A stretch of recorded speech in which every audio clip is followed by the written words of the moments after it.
Bismillahirrahmanirrahim. Assalamualaikum warahmatullahi wabarakatuh. Alhamdulillah, sholatan wassalaman ala rasulillah. Kembali lagi di channel saya, Desusvika, masih membahas tentang video pembelajaran. Kali ini, yaitu video pembelajaran pendidikan agama Islam dan budi pekerti kelas 8 semester 1. Namun sebelum kita mulai, mari kita awali dengan berdoa terlebih dahulu. Berdoa mulai. Bismillahirrahmanirrahim. Raditu billahi rabba wa bil islami dina wa bi muhammadin nabiyya wa rasula. Rabbi zidni ilma warzuqni fahma. Amin. Semoga doa kita diijabah oleh Allah Subhanahu wa taala. Materi pendidikan agama Islam dan budi pekerti kelas 8 semester 1 di bab kelima itu membahas tentang melaksanakan sujud. Sujud merupakan satu bentuk kepasrahan dan penghambaan diri kepada Allah Subhanahu wa taala. Sujud sudah sangat lazim dilakukan di dalam sholat. Segala macam jenis sholat pasti ada sujudnya, kecuali sholat jenazah. Ada sujud-sujud yang dilakukan di luar rukun sholat tersebut. Macam-macam sujud tersebut antara lain sujud syukur, sujud sahwi, dan sujud tilawah. 1. Sujud syukur. Sujud syukur ialah sujud yang dilakukan ketika seseorang memperoleh kenikmatan dari Allah Subhanahu wa taala atau telah terhindar dari bahaya. Hukum melakukan sujud syukur adalah sunnah. Sebab-sebab melaksanakan sujud syukur adalah mendapatkan nikmat dari Allah Subhanahu wa taala atau terhindar dari bahaya atau kesusahan yang besar. Nah, tata cara sujud syukur. 1.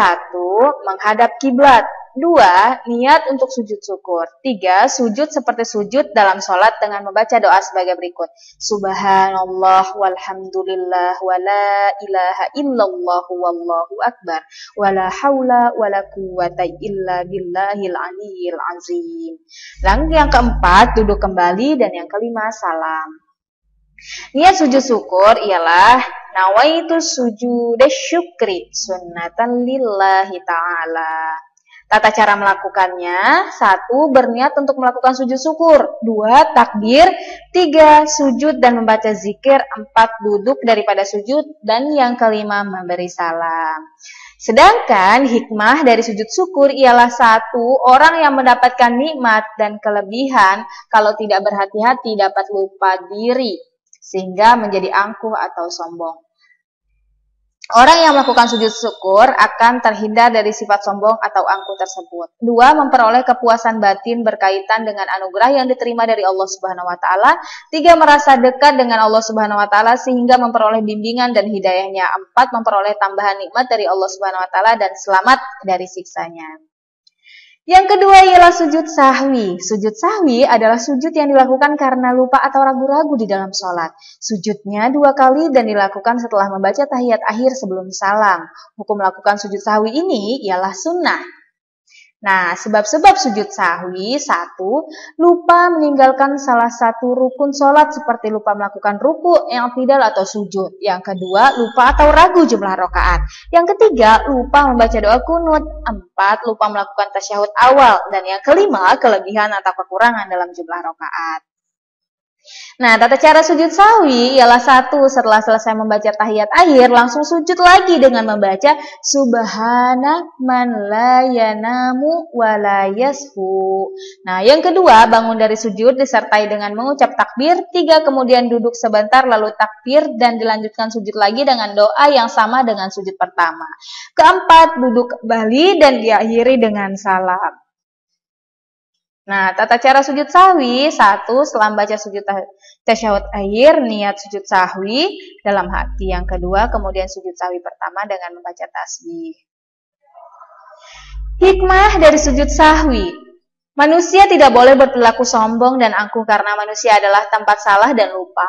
Yang tidak pernah lupa hanyalah Allah Subhanahu wa taala. Orang yang berbuat salah, khilaf, dan lupa harus segera memohon ampun kepada Allah Subhanahu wa taala dengan membaca istighfar. Demikian halnya ketika kita bersalah dengan orang tua, guru maupun teman, harus segera meminta maaf kepada mereka. Nah, hikmah berikut adalah kita diajarkan untuk bisa memahami bahwa orang lain juga bisa salah. Jika orang tersebut mengakui kesalahannya dan minta maaf, maka sebagai umat Islam diajarkan untuk segera memberi maaf.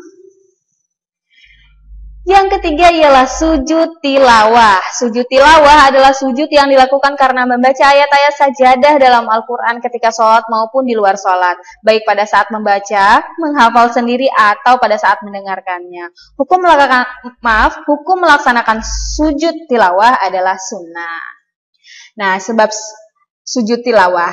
Sujud tilawah dilakukan karena pada saat membaca atau mendengarkan bacaan Al-Quran menemukan ayat-ayat sajadah baik ada saat sholat maupun di luar sholat. Adapun ayat-ayat sajadah yang ada di dalam Al-Quran berjumlah 15 ayat. 1. Surat Al-A'raf ayat 206, 2. Surat Ar-Ra'du ayat 15, 3. Surat An-Nahl ayat 49, 4. Surat Al-Isra ayat 109, 5. Surat Al-Hajj ayat 18, 6. Surat Maryam ayat 58, 7. Surat Al-Hajj ayat 77, 8. Surat Al-Furqan ayat 60, 9. Surat An-Nam ayat 25, 10. Surat Sajadah ayat 15, 11. Surat Sad ayat 24, 12. Surat Fussilat ayat 38, 13. Surat An-Najm ayat 62, 14. Surat Al-Insyiqaq ayat 21, dan yang terakhir adalah Surat Al-A'laq ayat 19.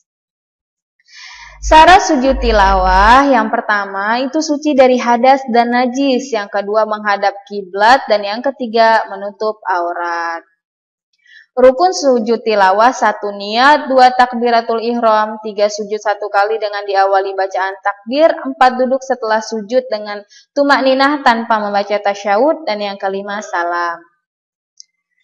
Tata cara sujud tilawah. Tata cara sujud tilawah itu ada 2 ya. Sujud tilawah yang dilakukan di luar sholat. Nah, ini caranya. 1. Berdiri menghadap kiblat. 2. Berniat untuk melakukan sujud tilawah. 3. Takbiratul ihram. 4. Sujud 1 kali. Pada saat sujud kita membaca sajada wajhi lillazi khalaqahu wa sawwarahu wa saqqa sam'ahu wa basarahu bihaulihi wa quwatihi tabarakallahu ahsanul khaliqin. Yang kelima duduk sejenak, 6. Salam. Nah, sujud tilawah yang dilakukan di dalam sholat, adapun caranya melakukan sujud tilawah di dalam sholat sebagai berikut, yaitu pada saat kita sedang berdiri dalam sholat membaca ayat sajadah atau imam membaca ayat sajadah, kita langsung melakukan sujud 1 kali dengan membaca doa sujud tilawah. Setelah selesai melakukan sujud tilawah tersebut, kita langsung berdiri lagi dan melanjutkan sholat kembali. Hikmah dari sujud tilawah ialah 1. Dijauhkan dari godaan setan, 2. Lebih menghayati bacaan dan makna Al-Quran yang sedang dibaca, 3. Mendekatkan diri kepada Allah Subhanahu wa Ta'ala. Sekian, terima kasih, selesai. Semoga bermanfaat. Namun sebelum kita tutup, mari kita berdoa setelah selesai belajar dulu. Berdoa mulai. Bismillahirrahmanirrahim. Rabbi auzidni an ashkura ni'mataka allati an'amta alayya wa ala walidayya wa an a'mala salihan taradahu wa adkhilni bi rahmatika fi ibadika sholihin. Semoga doa kita diijabah oleh Allah Subhanahu wa Ta'ala. Kurang lebihnya saya mohon maaf. Mari kita tutup bersama-sama dengan mengucap lafaz hamdalah. Alhamdulillahirabbil alamin.